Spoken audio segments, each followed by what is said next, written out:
There's a reason fans are scratching their heads right now. Confused, frustrated, and divided after what WWE did with Jey Uso and Gunther. Because this wasn't just a title change.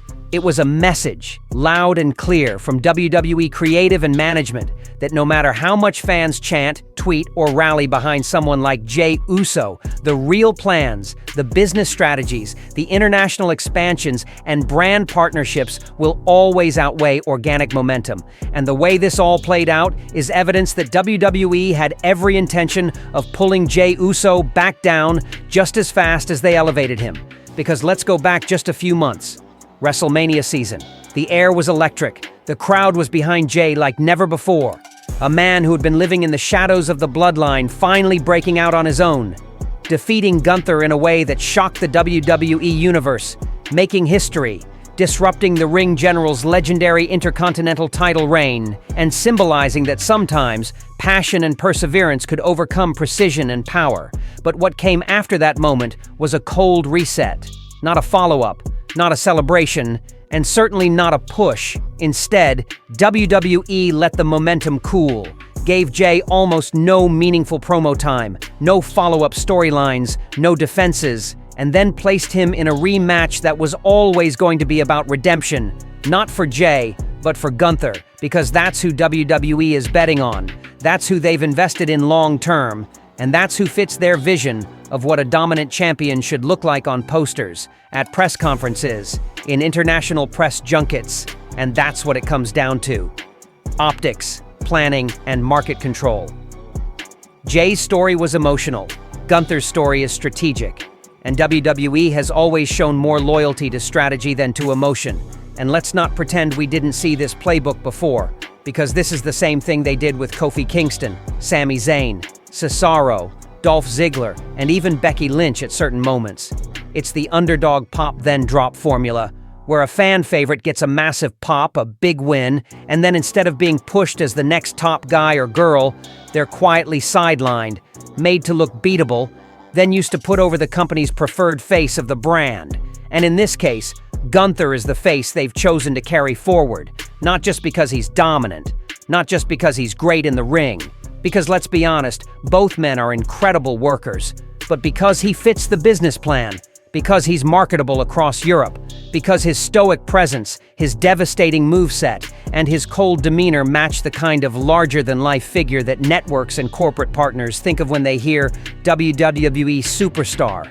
And WWE knows exactly what they're doing when they book moments like this, because they're not writing stories. They're moving chess pieces. And in chess, pawns are sacrificed to protect the king, and right now, Gunther is the king of the mid-card throne, and everything else bends to serve that narrative.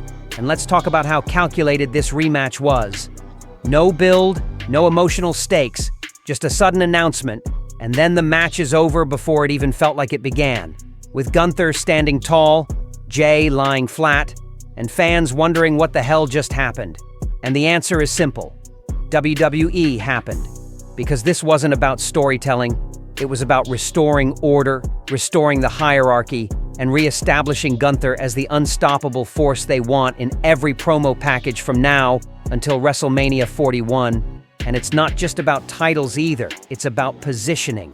Gunther is being groomed for main event territory, and every win, every squash, every title recapture is another brick in that path. And if that means Jey gets sacrificed along the way, so be it. And this is why fans have to stop confusing emotional moments with actual change, because WWE gives you those moments to make you feel heard, then reverts back to its core plans the second that moment ends. And what's worse is how clearly they signal it now. They barely even hide it anymore.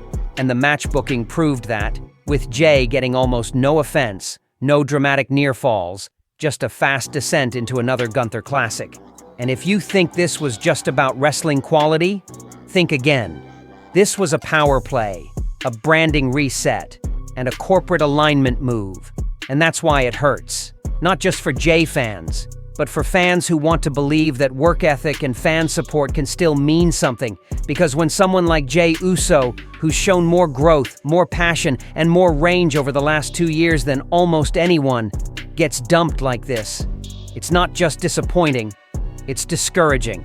because it tells you that WWE doesn't care about arcs unless they match the marketing. And it's not like Jey failed. He was over. He was respected. He had main event credibility, and he had a fan base that believed in him.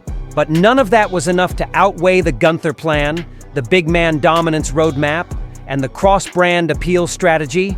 And now what we're left with is a hard lesson.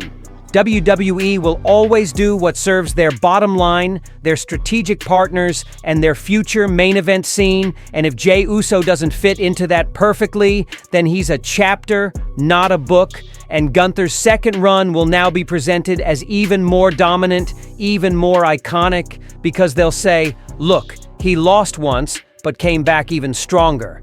And that's how they reframe everything. They turn setbacks into manufactured resilience, and WWE gets to control the story no matter who's actually earning it in the ring. And the question becomes, how long will fans let it happen? How long will we cheer for the underdog only to see him crushed when it matters most?